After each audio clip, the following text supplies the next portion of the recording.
Inside the Huddle, Keith Schwager. This is your Spotlight game, Keith. And this is the one where you're going to be at. You're going to be doing live blogging, live updates for everybody. Yeah. Why is Manheim Township at Hempfield 5-4 Township overall, 3-3 versus Hempfield 7-3, 4-2? Why is this such an important game? Well, two reasons that this game really jumped out at me this week.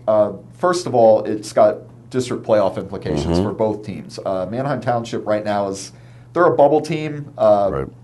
I really think they need a win here. They might get in at 5-5 if they lose, but I'm not sure they want to test those odds. Right.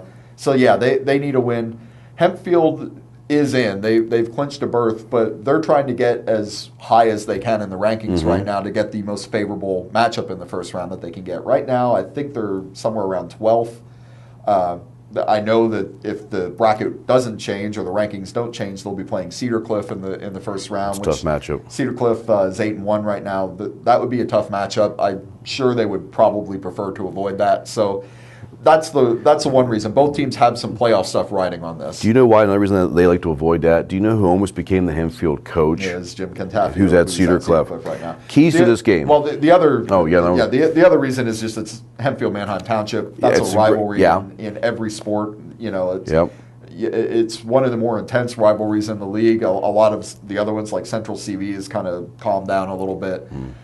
This one's still hot, and it's still, no matter what the records, no matter what the sport, everybody goes at it, everybody gets fired up for it, and I love a good rivalry game, especially in Week 10. And it means something, and it means something too. That's extra special. What are the keys to this game? What's got to happen for these guys to pull out a win? Well, I think for Township, the key is they got to find a way to slow down Hempfield's offense, and Township has a good defense this year. They're ranked in the top 10 in the league. Certainly, I think they're around number 6. Their defense is a lot better than their offense. It's the strength of the team right now. So they've got to slow Hempfield down. For Hempfield, it's the opposite. They got to find a way to dent this Township defense that has, slowed down some pretty good teams already. Right. Hempfield has a good offense. They line up in the spread. They have two different kids that have played quarterback, Michael Edwards and Sam Kramer. I don't know which one will be there for Week 10, but they've got good receivers. They've got a good ground game. They got to just keep doing what they have been doing lately, which is move the ball and put up points. I think they should be able to. I'm leaning Hempfield's way in this one just because they're a more two-dimensional team than Manheim Township is right now. Township is all about defense.